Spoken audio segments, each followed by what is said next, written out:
Welcome back to another video in our series. Before we dive into today's topic, hit like and subscribe. It's infinitely easier than figuring out which bin your recycling goes in here in Germany. Your support means a lot. Now, let's get started. Question number 141. What must you be prepared for here?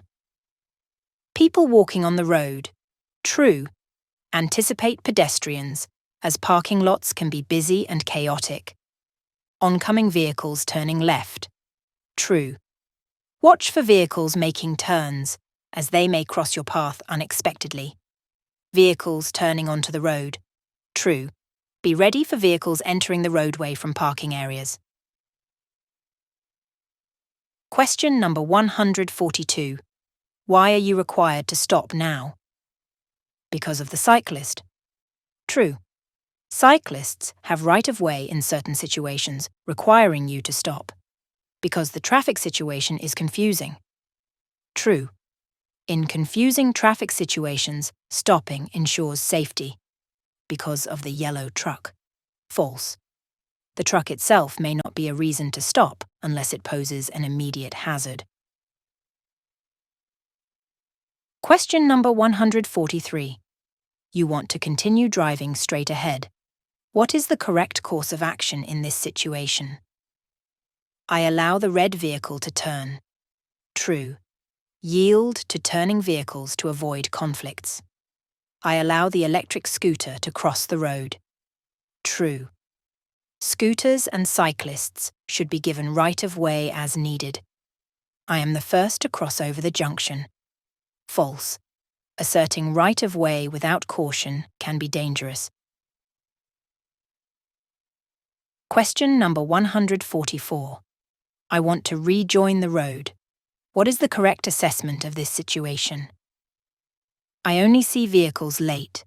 True. Parked cars can obstruct your view, so be extra cautious. Drivers give my priority in rejoining the road. False. Don't assume others will give way. Ensure it's safe before proceeding. Drivers only see me late. True. Other drivers may also have limited visibility, so proceed with caution. Question number 145. Why is it dangerous to carry on driving past this accident scene? Because pedestrians can be overlooked. True. Accident scenes can distract drivers, increasing pedestrian risk. Because the traffic movement situation is unclear. True. Accidents can create confusion and unpredictability in traffic flow.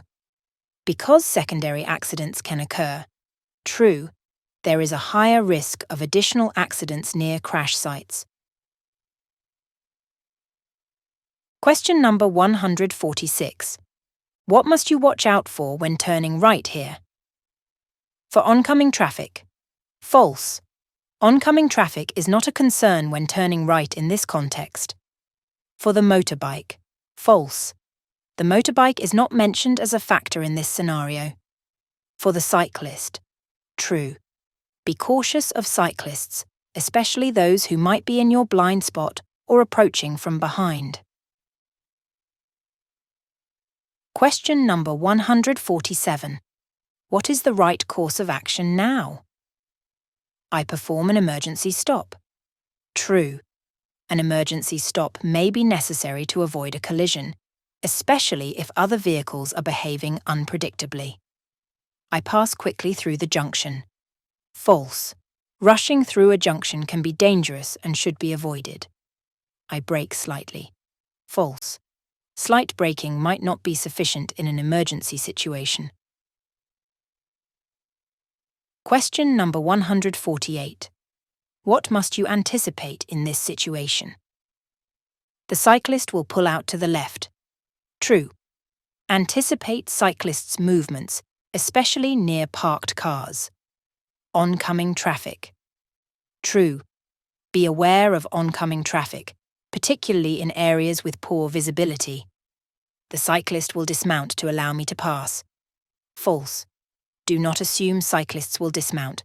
Instead, Navigate cautiously. Question number 149. You are driving through a tunnel. What special aspect applies here? I can be distracted by lighting effects. True. Lighting in tunnels can be distracting, so remain focused. I can be distracted by loud vehicle noise. True. The echo in tunnels can amplify noises, potentially causing distraction. The safety devices, like emergency exits and emergency telephones, are signposted. True. Be aware of safety signage in tunnels for emergency preparedness. Question number 150. What is the right course of action now? I swerve out to the left. False. Swerving suddenly can create additional hazards. I accelerate because I have priority. False. Accelerating in a potential conflict situation can be dangerous. I brake. True. Braking allows you to control the situation and avoid potential accidents. Question number 151. What should you anticipate now? The blue truck pulls out to the left. True. Be ready for vehicles making unexpected maneuvers. The cyclist pulls out to the left. True. Cyclists may change direction suddenly. The driver of the yellow vehicle opens the driver's side door. True.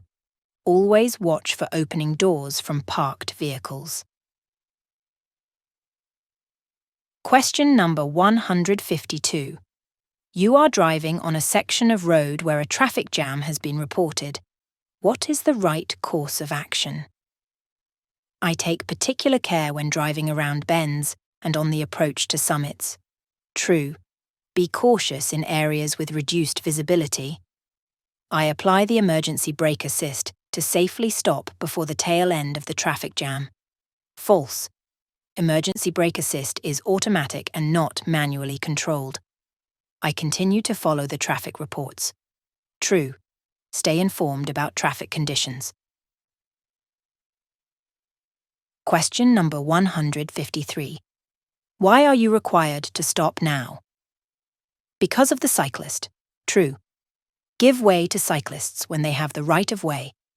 Because of the pedestrians. False.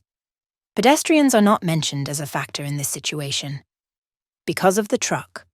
False. The truck is not a relevant factor in this decision. Question number 154. What is the correct course of action in this situation? I continue driving, ready to brake. False. Continuing without caution may be risky. I accelerate. False. Accelerating could escalate the risk. I perform an emergency braking maneuver. True. Emergency braking might be necessary to avoid a collision. Question number 155. While driving, a deer crosses the road in front of your vehicle. What should you be aware of? I can scare off the deer by turning on my main beam lights. False. High beams can disorient the deer. Other animals might follow the deer. True. Deer often travel in groups. The deer might stop in the middle of the road. True. Deer behavior can be unpredictable. Question number 156. What can impair fitness to drive? Certain medicines. True. Some medications affect sensory perception and reaction times. Fatigue. True. Being tired greatly diminishes driving ability. Alcohol and other intoxicants. True. These substances significantly impair judgment and motor skills. Question number 157. In general, how long does it take before an alcohol level of 1.0 per milli is cleared from the bloodstream? 10 hours. True. It generally takes about 10 hours to process this level of alcohol. Question number 158. What can be the effects of even small quantities of alcohol? Reckless driving. True. Alcohol can lead to risk-taking behaviors. Impairment of hearing and vision. True. Alcohol affects sensory functions. Delayed reactions. True. Alcohol slows down reaction times. Question number 159. How is the intoxicating substance in hashish broken down by the body? Unevenly over an indeterminate period. True. THC breakdown varies and is unpredictable. Question number 160. What are the consequences for a person driving a motor vehicle under the influence of drugs, e.g., hashish, heroin, cocaine? Confiscation of driving license or driving ban. True. Drug influence can lead to serious legal consequences. Fine and/or imprisonment. True. Legal penalties can be severe for driving under the influence. Compulsory medical psychological examination. True. This may be required to assess fitness to drive.